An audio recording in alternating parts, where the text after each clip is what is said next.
Voilà, c'est ainsi que nous vous disons bonjour et bienvenue dans le plateau du bien-être. Bienvenue encore une fois à vous pour ce moment d'échange et de partage. Nous sommes très ravis de vous retrouver en ce mardi matin. J'espère que vous allez bien.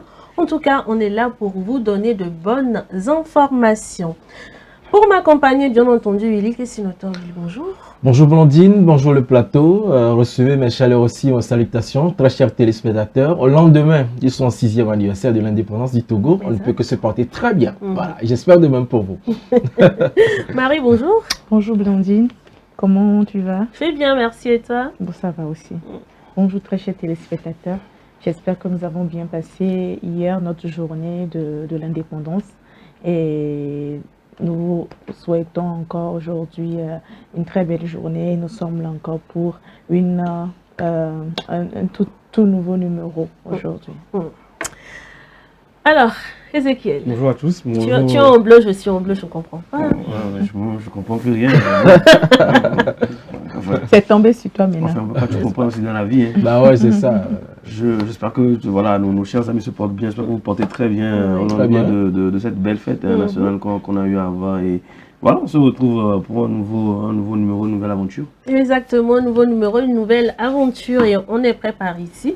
Vous le savez, hein, nous démarrons toujours cette émission avec une causerie. Si vous le permettez, voici le jingle et je vous donne ensuite le sujet du jour.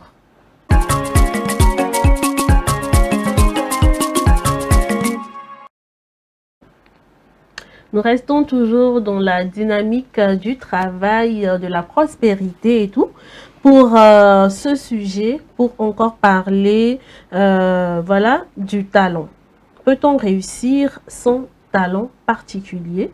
Peut-on réussir sans talent particulier? C'est la causerie de ce matin. Ezekiel, qu'est-ce que tu en penses? Bon, c'est un sujet qui me laisse un peu, pas perplexe, mais je me dis que bon, je pense de nature que tout le monde a un talent. Moi, je pense de nature que tout le monde a un don.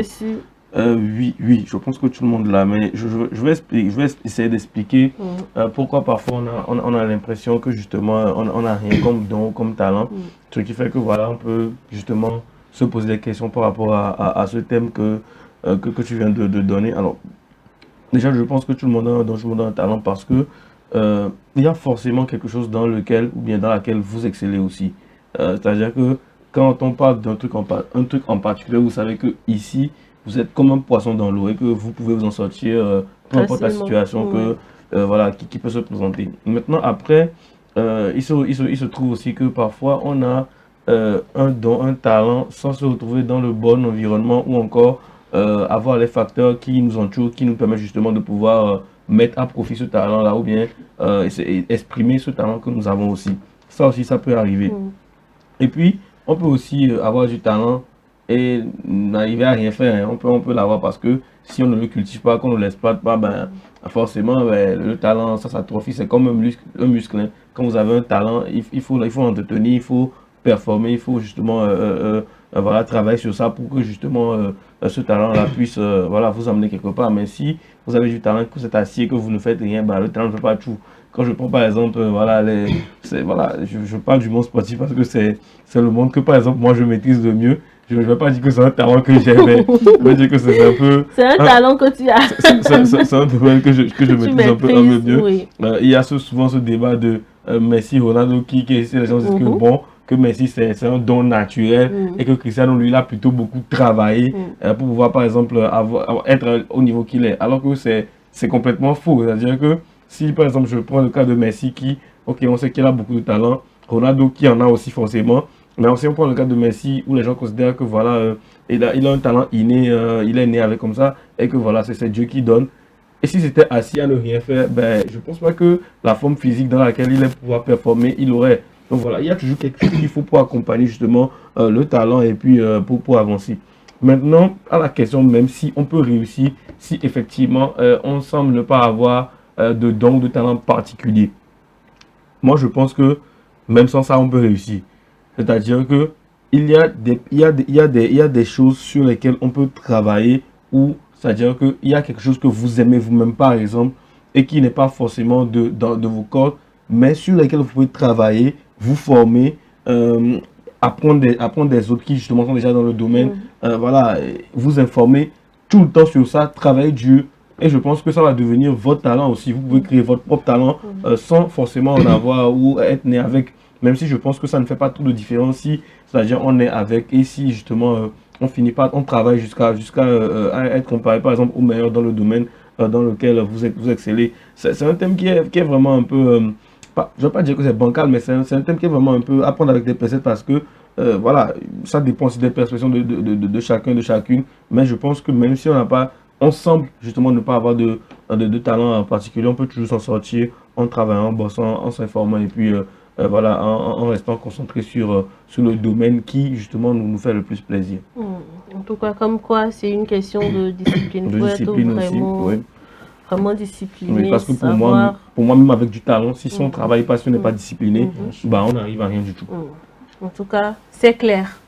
Bon, il y a de ces personnes-là qui ont l'habitude de dire que je n'ai pas de talent. Moi, j'ai tout fait, j'ai tout essayé, je n'ai pas du talent. Est-ce que vous pensez que c'est le fait de ne pas avoir du talent qui fait en sorte que les gens n'arrivent pas à exceller dans leur domaine? Parce que tu peux, bon, ne pas aimer par exemple la communication, mais peut-être trouver un travail dans la communication. Est-ce que c'est le talent seul qui peut t'aider à exceller dans ton domaine de communication? Oui. Bon, en fait, Ezekiel venait de le dire tout de suite, tout le monde a un talent. Chaque être humain a un talent en lui. Mais juste que je pense que quand tu n'arrives pas à le découvrir, tu ne sauras pas vraiment que ça là c'est mon talent. Il faut savoir s'écouter aussi, voir qu'est-ce que je fais le mieux. Où est-ce que je me sens plus à l'aise? Je le fais facilement même si je ne l'apprends pas. Voilà. Donc aujourd'hui, les gens n'arrivent pas vraiment à faire cet exercice-là pour savoir que ça là c'est mon talent. Même par exemple, quand on prend une dame qui vend peut-être à Imolou ou bien un truc là facilement, elle arrive à vendre et tout ça, on peut dire que elle a un talent de ventre ou bien un truc comme ça. Oui, c'est pas tout le monde qui arrive à vendre. Même le simple fait de pouvoir bien préparer. Voilà, exactement. Peut-être qu'elle n'a même pas fait la cuisine, mais les gens viennent et tout ça. C'est un talent. Donc, si peut-être cette personne n'arrive pas à discerner maintenant, peut-être qu'à quelqu'un peut lui dire, ce que tu es en train de faire là, c'est vraiment un talent. Donc, il faut travailler sur ça. C'est ce que Ezekiel vient de dire. Maintenant, il faut travailler pour que ça soit plus performant, excellent. Maintenant, la question de savoir si vraiment, si d'autres personnes qui disent qu'ils n'arrivent pas à exceller, Ezekiel a aussi souligné, il faut se retrouver dans l'environnement qu'il te faut. Un poisson ne peut pas être sur la terre et on va voir ses capacités, comment, voilà. C'est prouesse. C'est prouesse. On ne peut pas nager sur terre. Impossible. Faudrait qu'il arrive à vivre d'abord. Exactement. Vous allez voir que peut-être que tu as pris l'exemple de la communication. Quelqu'un qui n'aime pas la communication, peut-être qu'il aime peut-être chanter, par exemple. Il va se retrouver peut-être quelque part dans son environnement. Vous allez voir que cette personne va commencer par exceller. Mais il est dans la communication, peut-être qu'il est étouffé. On va voir peut-être quelqu'un qui est dans la logistique, par exemple. Il aime faire ces trucs de logistique, transit et tout ça. Mais on l'amène peut-être quelque part dans côté cuisine, par exemple. La personne ne s'en sort pas. Il est étouffé. Donc, je pense que c'est quand tu te retrouves vraiment dans ton couloir, là, tu pourras en fait t'épanouir. Tu pourras vraiment faire sortir ce qu'il y a au fond de toi par rapport à ton talent. Donc, c'est ça qu'il faut aujourd'hui. Beaucoup de personnes se retrouvent dans des couloirs qui ne sont pas leurs couloirs, mais où ils se disent que non, je n'arrive pas à exceller. Mais il faut se poser la question, est-ce que c'est mon couloir? Est-ce que c'est là je suis destinée à être? Et après cela vient, par exemple, d'autres personnes qui... comment on dit, ils n'ont pas ce talent, mais peut-être que j'admire le talent que Ezekiel a, par exemple. Je peux maintenant commencer par travailler sur cela, me performer avec la discipline telle que tu l'as dit, la consistance, et voilà. Je peux aussi acquérir ce taux de talent que peut-être mon ami ou bien mon frère a. Donc, voilà. En tout cas, c'est très important ce que tu as dit également, parce que, oui, faudrait savoir s'écouter. Faudrait savoir ce qu'on aime faire. Tant que tu aimes faire la chose, essaie de t'impliquer encore plus dans ce que tu es en train d'aimer, de t'améliorer. Et puis, ça va devenir après une passion. Et finalement, tu ne vas même pas sentir le fait que tu es en train de travailler, Exactement. mais tu seras tellement à l'aise dans ton domaine. D'accord. Il y a quelque chose à ajouter? Oui, j'ai quelque chose à ajouter par rapport à tout ceci, c'est que ça rejoint un peu un sujet qu'on avait eu à débattre ici concernant les enfants, où je disais déjà dès le bas âge, vous devez déjà, en tant que parent, arriver à détecter certains traits de talent chez l'enfant et déjà l'orienter dans ce domaine-là, peut-être lors des congés, des vacances, vous l'inscrivez, si c'est la musique, vous les inscrivez déjà dans ce domaine-là pour qu'ils puissent continuer. Mais si vous n'arrivez pas à détecter ces traits de talent et que vous souhaitez qu'il devienne avocat ou médecin, forcément, et vous lui mettez ça dans la tête. Donc, c'est normal que, même si l'enfant excelle dans un domaine, bien il a un talent inné, c'est normal qu'il ne va pas se découvrir. Est-ce que vous comprenez? Il ne va jamais se découvrir parce qu'on l'a mis dans la tête que, forcément, il faut devenir un médecin ou un avocat. Donc, ça fait que à chaque moment, ça lui revient dans la tête et il ne sera jamais à l'aise dans le domaine qu'on l'impose. En réalité, il doit donc se découvrir pour être à l'aise dans un domaine. Quand il parlait tout à l'heure de talent, oui, je suis d'accord. C'est la capacité à faire quelque chose de façon très facile où d'autres doivent fournir assez d'efforts. Donc, déjà là, quand vous vous écoutez, vous devez savoir que si j'arrive à faire ça facilement, ça voudrait dire que c'est un talent inné en moi et que je dois perfectionner ça. L'autre côté, on peut parler aussi d'un talent développé qui s'acquiert lors de l'apprentissage, par exemple. Vous renforcez les capacités, vos potentialités et puis avec une bonne... les moyens de voilà, les formations avec une bonne discipline. À un moment donné, vous serez donc dans une certaine implication parce que en fait, vous désirez la chose. Votre cœur s'ouvre à la chose et maintenant, vous y mettez à fond et les résultats sont là. Les performances sont là. J'ai envie de renchérir tout ce que vous avez dit tout à l'heure avec un exemple. Quand je prends la célèbre journaliste, la grande sœur d'Alédé par exemple, qui au début n'a pas mis pied dans une école de journalisme. Elle était juste une auditrice, voilà, qui appelait sur des émissions, dans les émissions à la radio, pour participer, donner son avis, ainsi de suite. Donc c'est comme ça que c'est parti et on lui a fait appel un jour, le pasteur lui a fait appel de venir interpréter son message à la radio. C'était parti comme ça. Et elle a dit, bah, elle n'a pas le niveau, elle n'a jamais mis pied dans un studio, elle ne pourra pas le faire. On a dit oui, qu'elle peut le faire parce qu'elle s'estime très bien Mina. Et c'est parti comme ça, elle a interprété le pasteur et d'autres pasteurs qui venaient, ils disent que non, c'est forcément elle qui doit l'interpréter.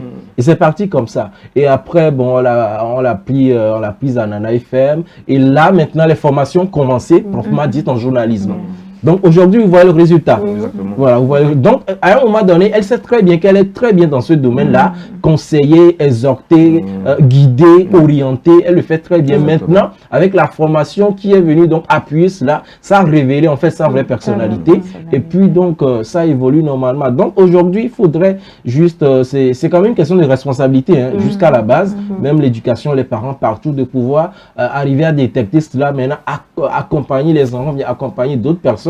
Aujourd'hui, il y a beaucoup de personnes qui souffrent par rapport à ça, parce qu'ils n'arrivent pas à se découvrir pour être à l'aise dans un domaine précis. Donc, ça revient à faire une introspection de vous-même, forcément. Peut-être demander à votre entourage, qu'est-ce que tu penses que je fais mieux, ou bien qu'est-ce que tu détectes le mieux chez moi, dans laquelle je suis très à l'aise. Donc, ça vous permettra de faire une introspection, de détecter certaines choses. Et puis, bon, vous évoluez quand vous parlez de quelqu'un qui prépare bien. Moi, je connais des gens qui font très bien la cuisine et ils ne savent pas que c'est un talent. Et que s'ils doivent le faire peut-être à 100 personnes, ils ne vont pas prendre de l'argent. Pour eux, ils disent, bon, maoula, ouais, au mianto, les vous voyez, donc c'est quand même compliqué. Là.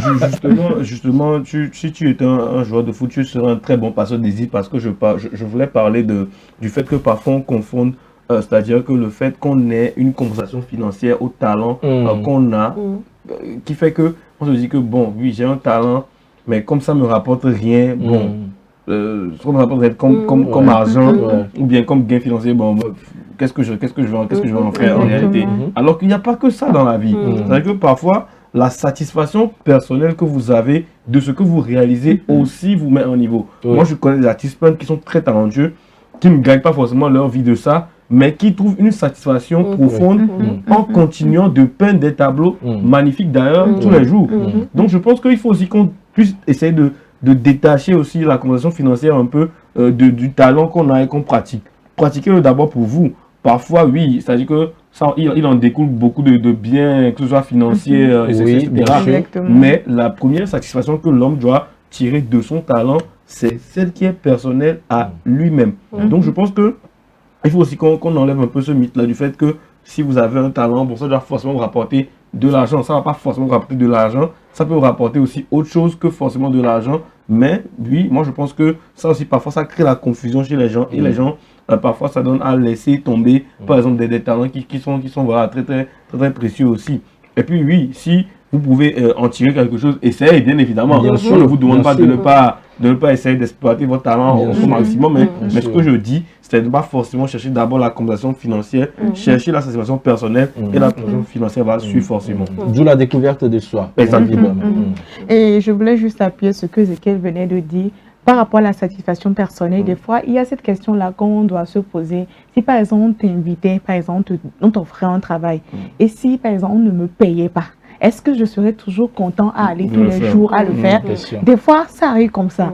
Quelqu'un t'appelle parce que tu aimes ça, tu ne te regardes même pas l'argent, tu le fais. Mais cela ne veut pas dire que ça doit être tous les jours comme ça. Voilà. Je ne sais pas quel auteur l'a dit, mais il a bien dit que voilà, faites ce que vous aimez, vous n'aurez pas à travailler un seul jour de votre vie.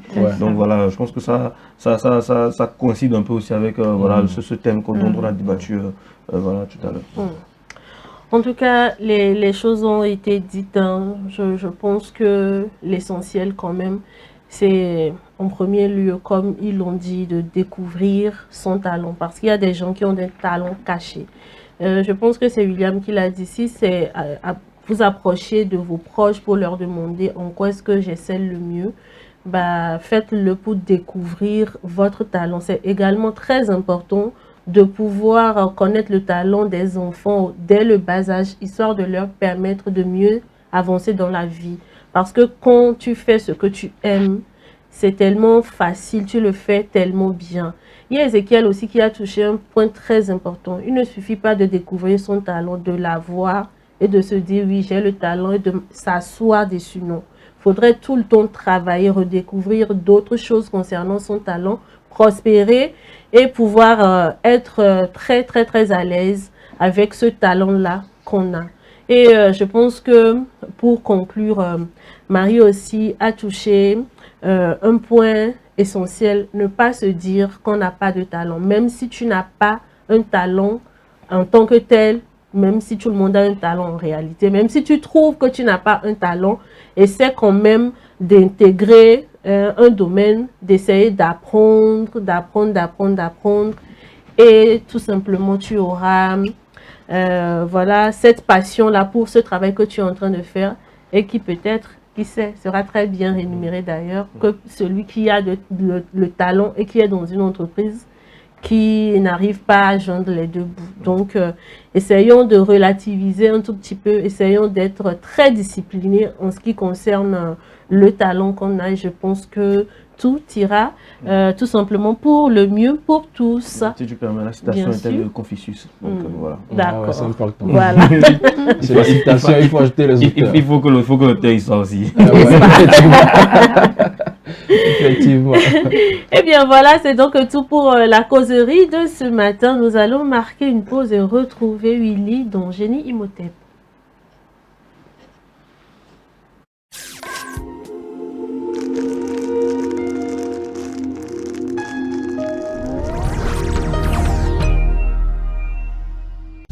À l'hôpital, quand on est malade, stressé ou pressé, chaque minute compte. Chercher la bonne personne ne devrait jamais être une source d'inquiétude supplémentaire. C'est pourquoi, au Togo, une nouvelle mesure est désormais en vigueur dans les formations sanitaires. Le personnel de santé porte des tenues réglementaires harmonisées, facilement reconnaissables grâce à un code couleur simple et clair. Par exemple, blanc, c'est le médecin. Blanc au col bleu, c'est l'infirmier. Rose rayée, c'est la sage-femme. Désormais, selon le service recherché, consultation, soins, maternité, pharmacie ou appui au service, vous identifiez plus rapidement le bon professionnel. Des gestes simples. Regardez la couleur de la tenue, lisez le nom et la fonction et avancez sereinement. Dès l'entrée et dans les couloirs, suivez les panneaux et affichages pour savoir vers qui vous dirigez. À défaut, adressez-vous à l'accueil qui vous orientera. Ensemble, pour un hôpital plus lisible, plus organisé et plus efficace au service de tous.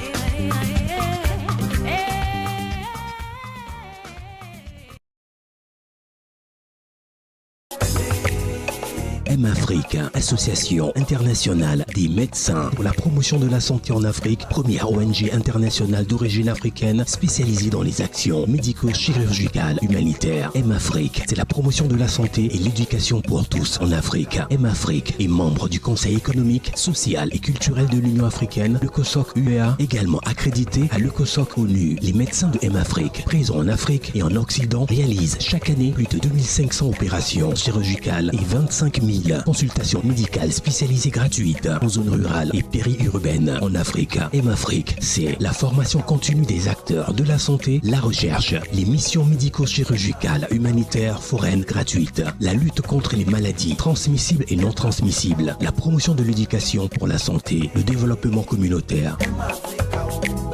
M-Afrique, une nouvelle vision de la solidarité africaine. M-Afrique, c'est amener l'hôpital vers les populations rurales et vulnérables.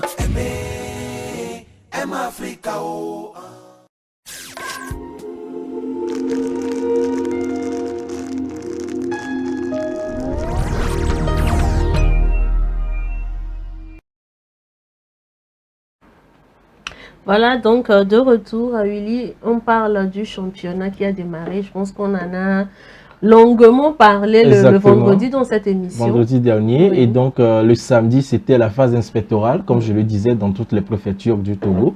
Donc, ça a eu lieu, ça s'est bien déroulé. Donc, aujourd'hui, on va mettre la lumière sur le championnat Génie Imhotep qui s'est déroulé donc à Thiévié dans la préfecture de Zion. Le samedi dernier, comme je vous le disais, le lycée de Thiévié 1 a accueilli la phase inspectorale du championnat national du jeu Génie Imhotep. Et c'est une affiche très attendue entre les deux champions préfectoraux de l'inspection pédagogique de Thiévié, à savoir le lycée de Dalavé pour le compte de la préfecture de Zion et le lycée Mouempé pour la préfecture de Kévé. Et une rencontre qui est restée indécise jusqu'au bout parce que longtemps dominateur, le lycée de Mouempé a finalement été renversé dans les ultimes instants au terme d'une phase Exea qui est une rubrique donc dans cette émission Génie Imhotep, très décisive d'ailleurs. On va donc faire un retour sur cette finale intense avec ce reportage signé Ezekiel Arolo.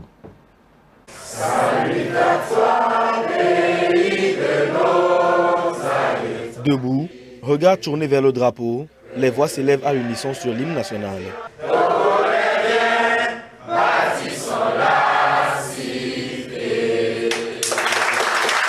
Au lycée Thiévié 1, le décor est planté pour un match à la hauteur de l'enjeu, celui de la phase inspectorale du championnat national du jeu Génie Imhotep qui se déroule simultanément dans les 18 chefs-lieux d'inspection du Togo. Très vite, le lycée Mouempé impose son tempo, plus précis, plus entreprenant. Ils prennent l'avantage et contrôlent les échanges pendant une bonne partie de la rencontre, laissant peu d'espace à leurs adversaires. C'est la première fois dans notre pays d'assister à une phase comme celle que nous avons ensemble assisté. Un match qui nous a procuré beaucoup de joie et beaucoup de satisfaction. Et nous avons vu tout au long du match nos élèves montrer leur savoir-faire et leur potentiel, ce que nous apprécions tellement. Je pense que ce championnat doit être un exemple pour tous les établissements du secondaire de notre pays. Mais en face, le lycée d'Alavé refuse de céder. L'équipe reste disciplinée, s'accroche point après point et maintient la pression, gardant le match ouvert malgré la domination adverse. Je dirais que je suis très satisfait, surtout que nous avons joué la partie qu'on appelle Exea. C'était pas évident. Parce que le suspense qu'on veut pour le jeu, moi je suis content parce qu'aujourd'hui, à Thiévié 1, on a pu arriver à cette étape. Je suis content parce qu'au même moment, les deux équipes se sont enjaillées. Il faut reconnaître que d'abord, c'est la joie qu'on veut. Et nous avons obtenu ça. À la fin, c'est le SO Dr Thiévié qui gagne.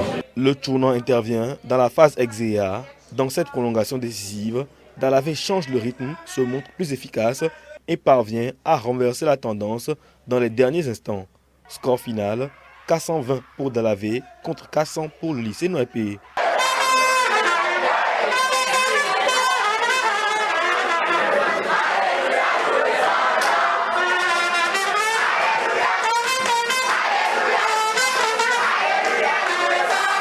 Une victoire au forceps dans une finale particulièrement serrée. En fait, c'est une très bonne équipe, un match très serré, une équipe qui méritent notre respect.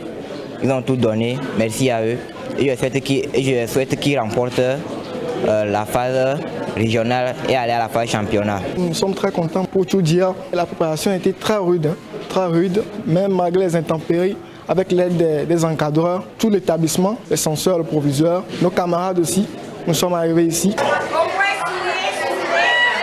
À la fin, pas de place pour la frustration. Les capitaines des deux équipes se félicitent et s'encouragent mutuellement, dans un esprit fair play salué par tous. Au-delà du résultat, cette finale illustre l'engagement des élèves et la qualité du travail encadré dans les établissements où les génies à travers les buzzers ont fait vibrer le cœur des élèves. Vivement toutes les inspections de l'enseignement secondaire général comme programmé.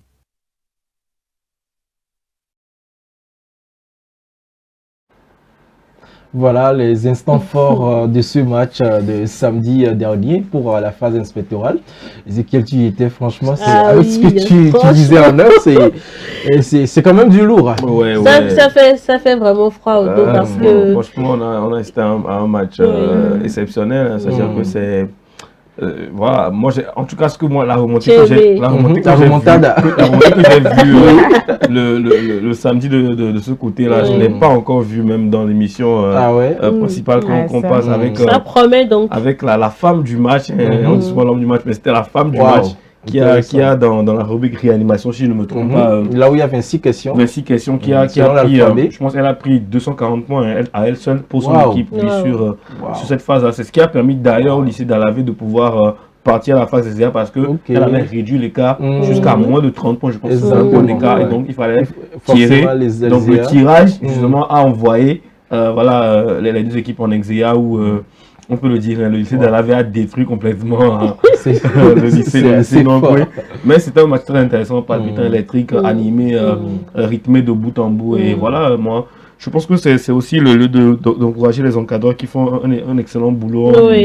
On est dans les élèves à justement s'approprier les questions, tout ça, à pouvoir bien donner les réponses, connaître justement ce dans quoi ils sont. Donc je pense que c'est encouragé. C'était un match vraiment très intéressant. En tout cas, la saison prochaine, ça promet. Parce qu'avec ce qu'on est en train de voir avec le championnat, les championnats là, ça... Si ceux qui sont dans le Grand Lomé dorment sur le laurier, ils vont être très surpris. Très surpris. Ils doivent bosser. On a la preuve avec le lycée Toko 1.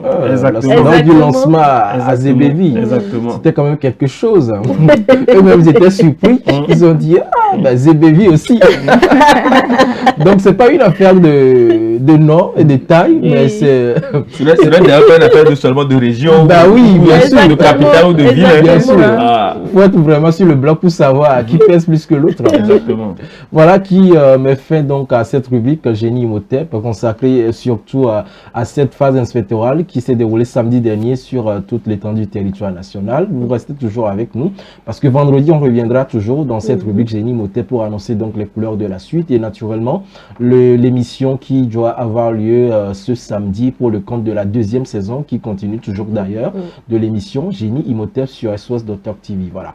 Sans transition, on passe donc à Modoc. Aujourd'hui, le thème retenu pour Modoc, c'est Go Dentiste.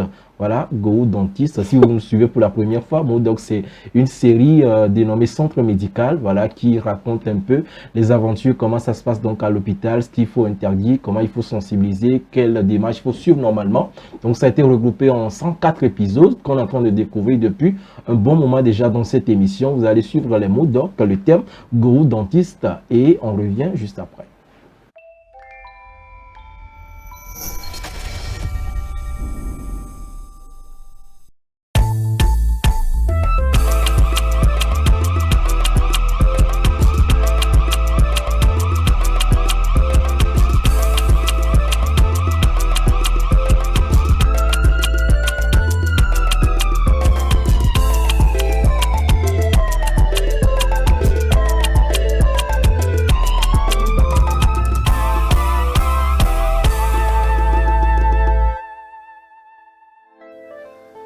Le dentiste n'est pas là, hein. Non.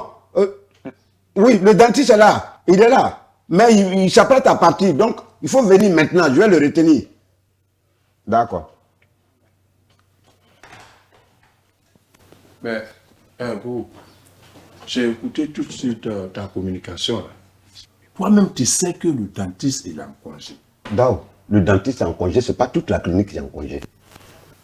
Ah bon? Quand même. Mais qui va soigner? Attends, Dao, il faut être ambitieux. Tu es sûr que toi, tu peux soigner Karim? Soigner Karim là, c'est quoi? Nous tous on soigne. Ah, toi, tu soignes Karim? Oui. Attends. Bonjour, monsieur. Ah, bonjour, monsieur. Docteur. Oui. C'est moi qui viens d'appeler tout à l'heure. Mon enfant là qui a la mâchoire qui chauffe là. Il a problème de dents ou bien c'est sa mâchoire qui chauffe? Bon, je crois bien qu'il a mal à la dent parce qu'il pleurait depuis le matin. Ok. Mon petit, comment tu t'appelles? Patrice. Ah ouais, ouvre la bouche. Papa. Docteur, vous m'effrayez là. Ce que j'ai vu dans la bouche de l'enfant là, c'est pas bon.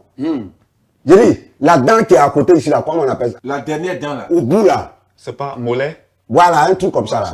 C'est ça. Tout qui est dedans là. On peut mettre un bœuf entier dedans. Là, c'est pas bon. Et si on ne fait rien là, la tête là, ça va gonfler jusqu'à... Ça va dire comme un ballon de rugby. Docteur, voilà pourquoi je suis là. Trouver une solution pour mon enfant. Tu sais, le remède là, c'est coûteux à la pharmacie. C'est vrai. Ça va chercher entre 50 et 75 000. Non, hein, c'est 80 000. Voilà. Ok, donc c'est mieux, j'ai parti au village. Non, mais attends. Moi, j'ai le remède. Mais ici, là, moi, il peut te trouver ça à 20 000. 20 000? Voilà. Pour une dent? Ah, c'est que c'est mieux, j'ai parti au village. Il n'y a pas l'argent. D'accord, il faut partir. Transport pour aller dans mon village, aller et tout, ça fait 2 000. Donc, aller soigner l'enfant. D'accord, il faut aller soigner l'enfant. Non, c'est bon. Non, c'est bon. C'est bon, il faut aller. Non, il faut les soigner, c'est bon. Il faut demander cadeau à nous. Quand vous vous soignez là, vous trouvez toujours à dire. J'espère que ça va guérir l'enfant parce que là, j'ai plus d'argent. Voilà. Mon ami, tu vois ça là? Arrivé à la maison, tu ouvres. Tu verses tout le contenu dans le trou de la dent. Ok, donnez-moi les reçus, s'il vous plaît. Reçu? J'ai payé ça à 20 000 Donne mon médicament. Donne mon médicament. Non, on n'est pas encore allé loin. C'est bon. C'est quoi ça là? J'espère que ça va soigner mon enfant. Hein. J'espère. Vous croquez n'importe quoi, je ne sais pas, du fer ou bien des os avec vos vieilles dents là. Quand tout est gâté, maintenant vous venez vous prendre ici. Il faut te calmer. Ça là, fais très attention. Pourquoi? Ce monsieur là, je suis sûr qu'il peut nous créer des problèmes. Moi-même, je lui crée des problèmes. De toute façon, il est nerveux là. Et puis, moi, je vais te poser une question. Toi, tu es sûr que tout paille la paix soigner, Karim? Dao, on dit tout paille. Paille là, c'est en anglais. Ça veut dire soigne. Soigne. Maintenant, tout là, c'est ça qui est français. Donc, ça veut dire soigne tout. Qu'est-ce que tu ne comprends pas? Tiens. Bon. Ça là, c'est quoi? C'est ta part. Va manger garba. Tu me prends pour qui? Tu pensais avoir combien? Je ne prends pas. Donne-moi mon argent. Tu n'auras rien. Je dis, c'est bon, hein? Faut pas me donner. Mais je vais aller dire au docteur que tu t'es pris pour le dentiste. Attends, tu parles de quoi? Donc c'est ce que vous faites ici. Quand les docteurs ne sont pas là, vous escroquez les patients. Qui ça? Je vais voir le docteur. Non, Audrey. Quand ils ont donné 20 000 francs, j'ai réservé 5 000 francs pour toi. Monsieur Gou. Bon, ça va. Tiens, 10 000. Tiens. Merci. Ouais. Ça, c'est une preuve. Quoi? C'est une pièce à conviction. Je vais voir le docteur avec ça. Non.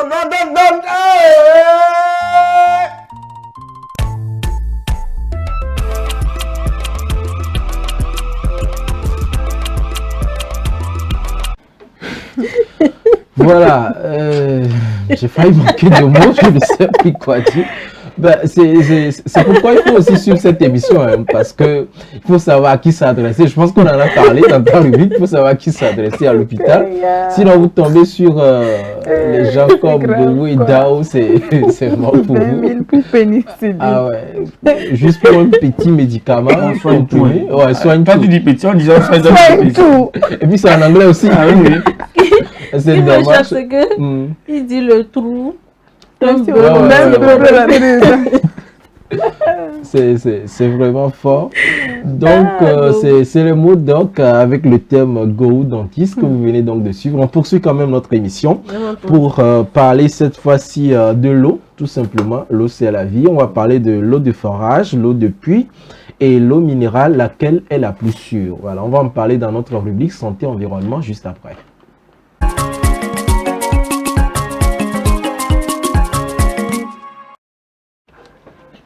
Santé environnement, la rubrique donc de ce matin dans Plateau du bien-être. L'eau que nous vivons chaque jour nous protège ou peut parfois nous exposer. Alors entre eau de forage, eau de puits et eau minérale, laquelle est vraiment la plus sûre? Ezekiel, tu as peut-être une réponse à me donner puisque tu viens de boire de l'eau. Non, mais j'ai pas vu. Alors, on va attaquer tout d'abord les impacts sur la santé. Ensuite, comment les éviter, comment éviter les risques. Première chose à savoir, c'est que la qualité de l'eau varie selon sa source et son traitement. D'accord. Et maintenant, quand on prend l'eau de puits, il faut savoir qu'il y a un risque élevé de contamination bactérienne, notamment les microbes, les parasites. Et ça peut contenir même des déchets ou polluants venant du sol. Voilà, parce que c'est un puits de base. Et parfois aussi, il y a des environnements où le puits n'est pas tellement très propre. Surtout, donc avec tout ce qui rentre dedans, c'est un peu dommage. Et quand on prend l'eau de forage, et je rappelle aussi que ça peut provoquer des diarrhées, comme je le disais. L'eau de puits? Oui, bien sûr, l'eau de puits, des diarrhées, des infections ou encore des maladies hydriques, comme je vous le disais. Et l'eau de forage, par exemple, c'est généralement plus profonde et moins exposée aux microbes. Mais attention, ça peut contenir trop de minéraux, comme le fer, le fluor, et j'en passe. Et il y a des risques aussi à long terme si ce n'est pas vraiment contrôlé. L'eau minérale qu'on a l'habitude de prendre, nous tous, qui est d'abord en bouteille, bien sûr qui se présente en bouteille, qui est traitée et contrôlée en principe, et plus sûre, et surtout qui est très bien conservée, mais le risque est énorme si c'est exposé à la chaleur ou à la mauvaise conservation tout simplement.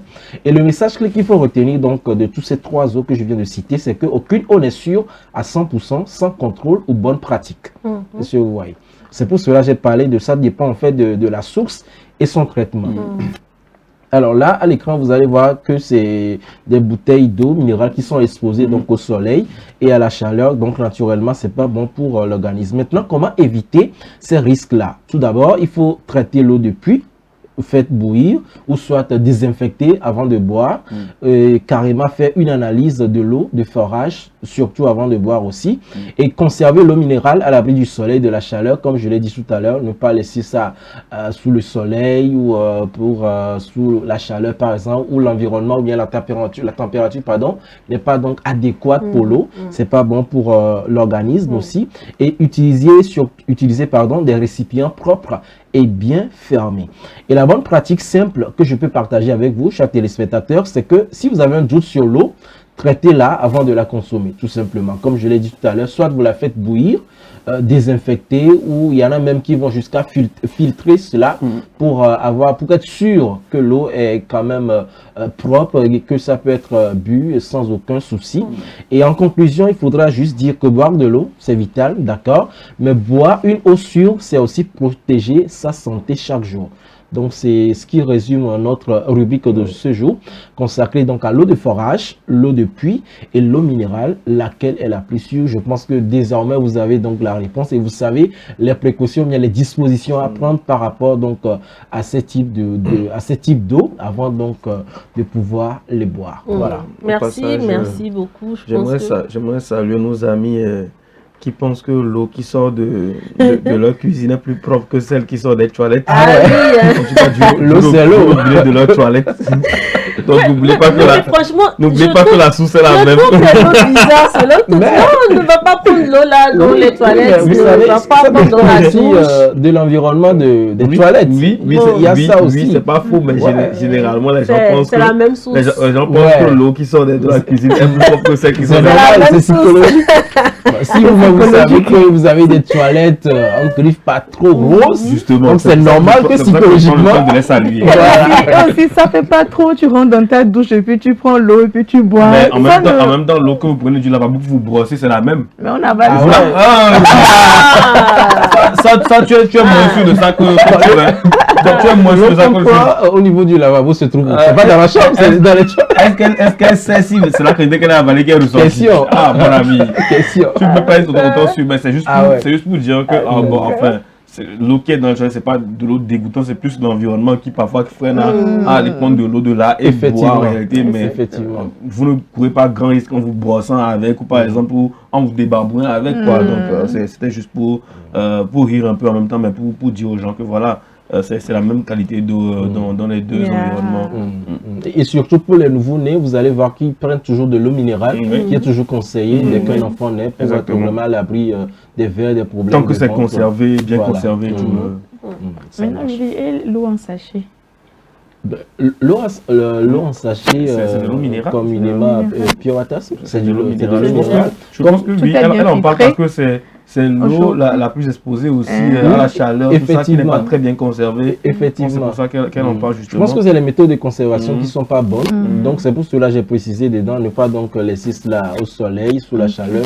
Je pense que il y en a même qui disent qui augmente un peu le risque aussi. Il y en a même qui disent qu'il ne faut pas laisser ça à même le sol ou bien sous le soleil, il faut en protéger. Ça c'est très vrai parce que déjà même le sol, parfois tu sens des odeurs parce que c'est fait trop longtemps au sol par exemple. Et puis je pense que c'est le sachet aussi laisse perplexe face à la qualité de l'eau, plus le fait que aujourd'hui on a tellement de marques en guillemets sachet qui font on ne sait plus si c'est vraiment de la qualité ou non. Donc c'est pas si l'hygiène y est. Exactement. Beaucoup de personnes produisent cela maintenant et des fois tu peux en prendre les diarrhées et tout ça. Franchement c'est pertinent d'en parler parce que on a une multitude de marques maintenant d'eau en sachet qui font que Et il y a les goûts aussi. Les goûts sont différents. Surtout. Il y a certains goûts franchement. C'est pour ça qu'il faut faire très attention. Très attention. Surtout ce qui entre dans le ventre, c'est la solution, c'est même si c'est du pur water, vous prenez, faites bouillir. Bien sûr. Ou soit si vous voulez désinfecter, et puis c'est bon. C'est la solution. Merci beaucoup, Willy. Avec plaisir. Nous allons marquer une pause et retrouver tout juste après Marie-Esther à l'hôpital.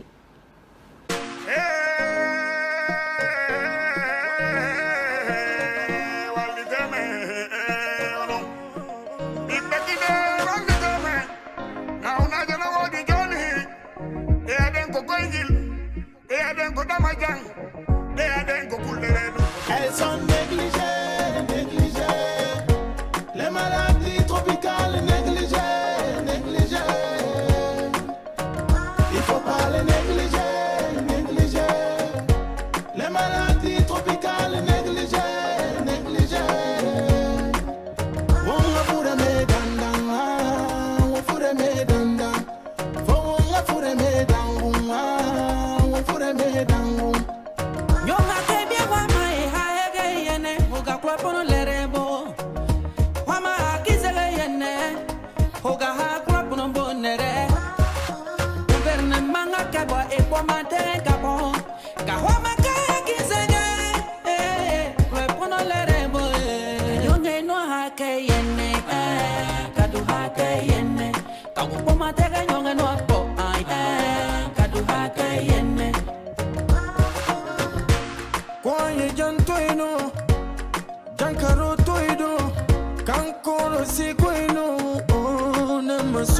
Si l'on concert cause te prend la vue c'est irréversible. La lèpre au stade final irréversible. L'éléphantiasie au pied c'est irréversible. Les médocs sont gratuits, va te faire suivre.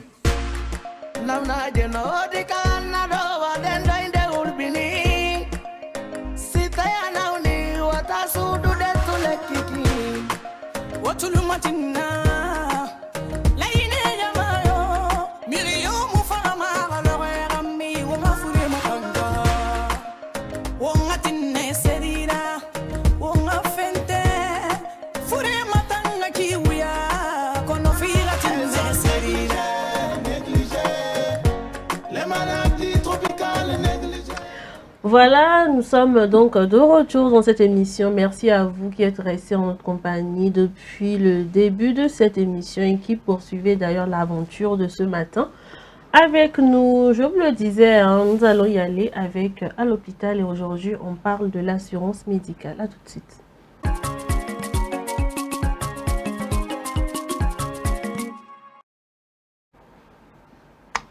Parle ce matin, comme je le disais, de l'assurance médicale.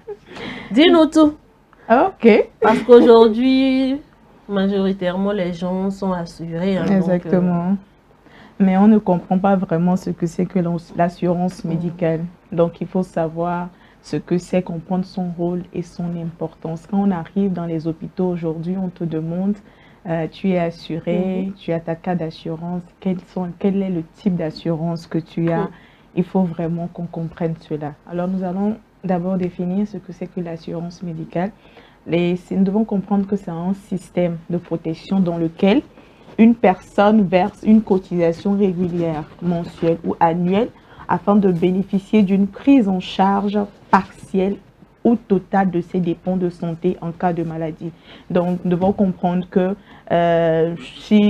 pour être assuré, il faut payer mensuellement ou annuellement, donc pour pouvoir nous protéger en cas de maladie où nous n'avons plus vraiment de ressources ou bien, voilà.